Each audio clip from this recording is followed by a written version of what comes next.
لقد رضي الله عن المؤمنين إذ يبايعونك تحت الشجرة فعلم ما في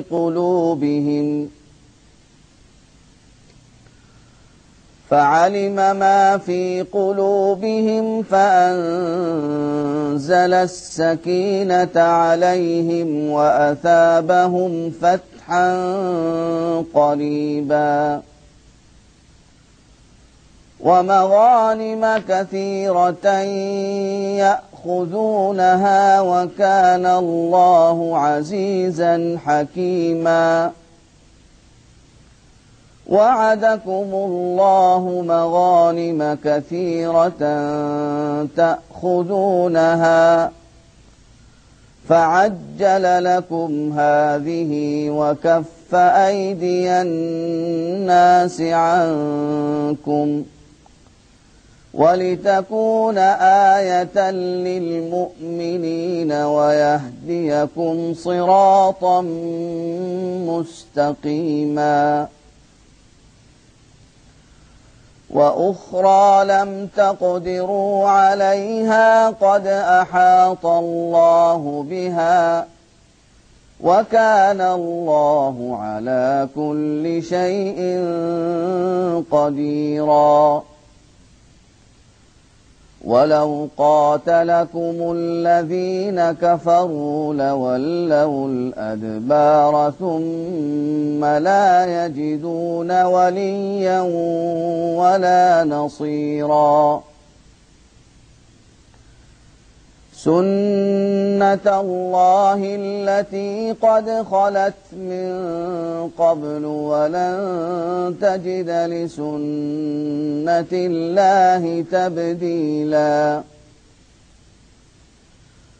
وهو الذي كف أيديهم عنكم وأيديكم عنهم ببطن مكة من بعد أن أظفركم عليهم وكان الله بما تعملون بصيرا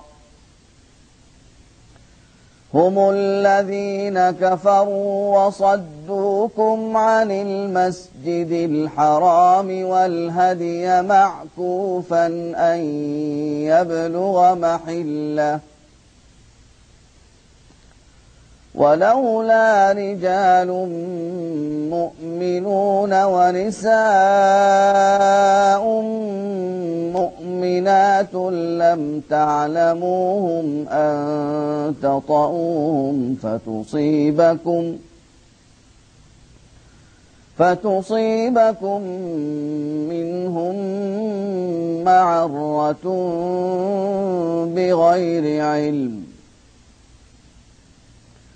ليدخل الله في رحمته من يشاء لو تزيلوا لعذبنا الذين كفروا منهم عذابا أليما إذ جعل الذين كفروا في قلوبهم الحمية حمية الجاهلية فأنزل الله سكينته على رسوله وعلى المؤمنين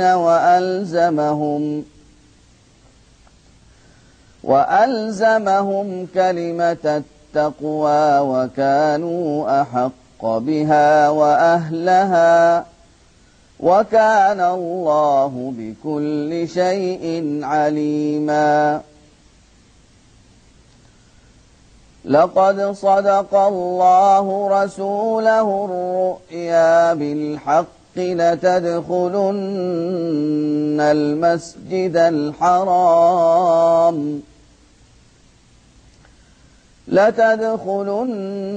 المسجد الحرام إن شاء الله آمنين محلقين رؤوسكم محلقين رؤوسكم ومقصرين لا تخافون فعلم ما لم تعلموا فجعل من دون ذلك فتحا قريبا هو الذي أرسل رسوله بالهدى ودين الحق ليظهره على الدين كله وكفى بالله شهيدا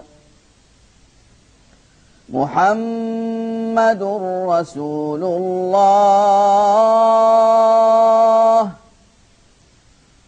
والذين معه أشداء على الكفار رحماء بينهم تراهم ركعا سجدا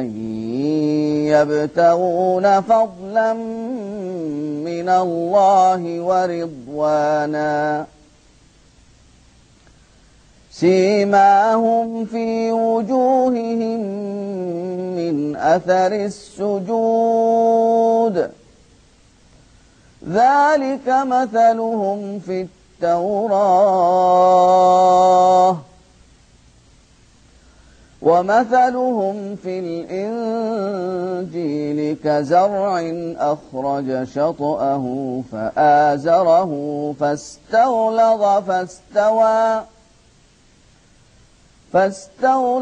فاستوى على سوقه يعجب الزراع ليغيظ بهم